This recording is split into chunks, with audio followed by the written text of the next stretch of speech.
پھر اللہ نے فرمایا یا ایھا الذین آمنوا استعینوا بالصبر والصلاۃ ان اللہ مع الصابرین، اے ایمان والو نماز اور صبر سے مدد طلب کرو، بے شک اللہ تعالیٰ صبر کرنے والوں کے ساتھ ہے۔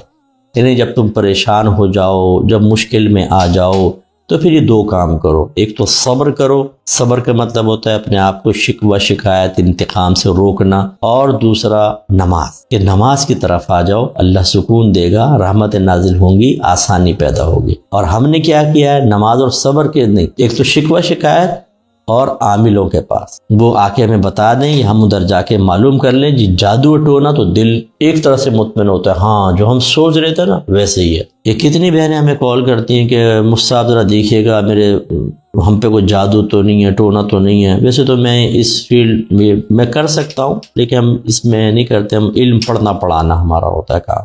اب اگر فرض کرنا چلے کسی بہن نے اصرار کیا، ہم کہتے ہیں نہیں آپ پر کوئی جادو، مصعب اچھی طرح دیکھیں، ارے بھائی کچھ بھی نہیں ہے، دوبارہ دیکھ لیے، نہیں وہ سب دیکھیں۔ یعنی وہ یہ چاہتی ہیں، سننا چاہتی ہیں کہ آپ پہ جادو ہے، ٹونا ہے، بڑا خطرناک کیا، آپ کو مار دیں گے، آپ کو یہ، تب وہ خوش ہوتی ہیں، مطمئن ہوتی ہیں۔ خوش تو کیا ہونا ہے، مطمئن ہوتی ہیں کہ ہاں ایسا یہ ہم سوچ رہے تھے یہ۔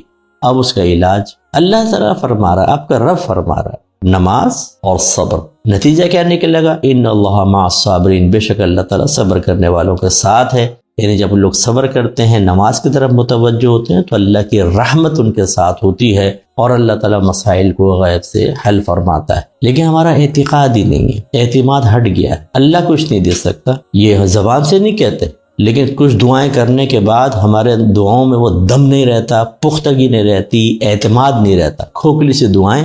اب ایک ماسی بھی آ کر کہہ دے گی نا، وہ الائچی والی سرکار وہاں بیٹھی ہے، وہ کیا زبردست قسم کی، ایک دفعہ جائے باجی سارا کام ہو جائے، باجی برقع سنبھال کے فوراً پہنچ جائیں گی۔ فرض کریں الائچی والی سرکار نے پھونک ماری اور کام ہو گیا، تو اس کی پھونک سے کام نہیں ہوا، میرے رب نے وہ کام بنایا۔ لیکن بولتے اتنی دعائیں کی تھیں اور اتنی نمازیں، نہیں ہوا، الائچی والی سرکار نے کر دیا۔ 2 منٹ میں کون اللہ، کون رسول، کیا قرآن کی تعلیمات، کیا حدیث کی تعلیمات، کیا علماء، کیا مفتیان کرام، الائچی والی سرکار زندہ باد، بال لمبے لمبے، مالیں لٹکی ہوئی ہیں، انگوٹھیاں چڑھائی ہوئی ہیں، داڑھی غائب ہے، نماز پڑھتا نہیں ہے، کلمہ پڑھنا نہیں آتا، غسل جنابت کرنا نہیں آتا، ناپاک اور گندی حالت میں شیاطین اس پہ مسلط ہیں، لیکن الائچی والی سرکار زندہ باد۔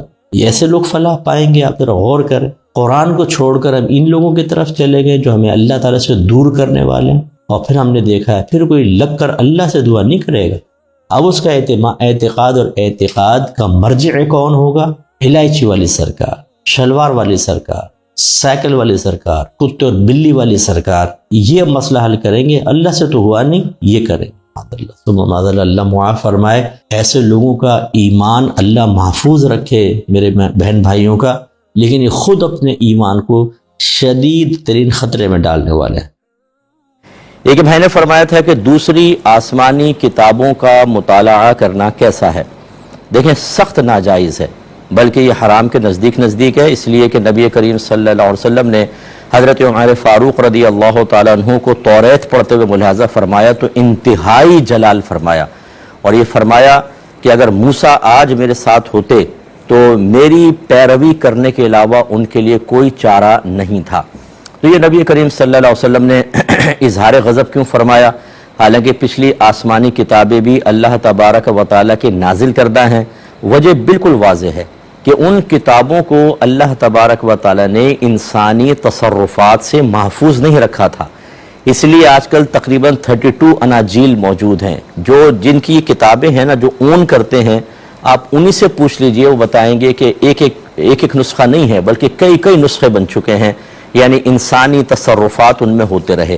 اب مسئلہ یہ ہوتا ہے کہ آپ یہ سمجھیں گے کہ میں جو کتاب پڑھ رہا ہوں یہ سب اللہ کا کلام ہے، حالانکہ بعض چیزیں ایسی ہوں گی جو اللہ نے بیان نہیں فرمائی بلکہ کسی نے اس میں ڈال دی ہیں، اور آپ اس غیر کلام الہی کو کلام الہی قرار دیں گے، یہ گناہ گار۔ اور اگر یہ کریں کہ جو کلام الہی اس کو کہیں شاید یہ تصرفات انسانی کا نتیجہ ہے، تو آپ اسلام سے خارج۔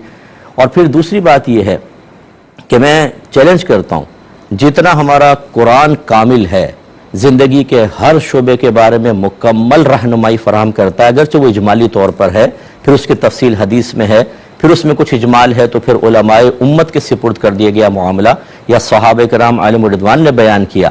لیکن پچھلی آسمانی کتابوں میں تو تمام چیزیں ہیں ہی نہیں، ان میں تو بہت مختصر سے احکام، مختصر سے پیغام۔ چنانچہ اب ایک مسلمان جب اس قسم کے کویسچن کرتا ہے، مجھ سے پوچھتے رہتے ہیں صاحب فلاں مذہب کے بارے میں کوئی کتاب بتائیں، میں جاننا چاہتا ہوں۔ میں دائرہ ادب میں کہتا ہوں کہ آپ نے پہلے اپنے مذہب کو سمجھا ہے، جانا ہے، اللہ تعالیٰ کسے کہتے ہیں، دو جملے میں ایسا بتائیں کہ مزید پھر اللہ تعالیٰ کا تعارف پیش کرنے کی ضرورت ہی پیش نہ آئے۔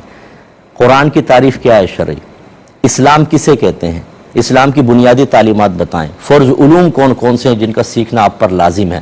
اپنا مذہب ہم نے بالکل نہیں سیکھا، ایک مسلمان گھرانے میں پیدا ہو گئے، نام رکھ دیا نور الدین چراغ دین، اور یہ چراغ دین نور الدین کو نہ چراغ حاصل ہے نہ نور حاصل ہے، اور اب یہ چاہ رہا ہے کہ میں دوسرے مذہب کی کتابیں پڑھوں جو نامکمل کتابیں ہیں یا انسانی تصرفات کا ان میں دخل ہو گیا ہے، یہ شرعی طور پہ بالکل اجازت نہیں ہوگی۔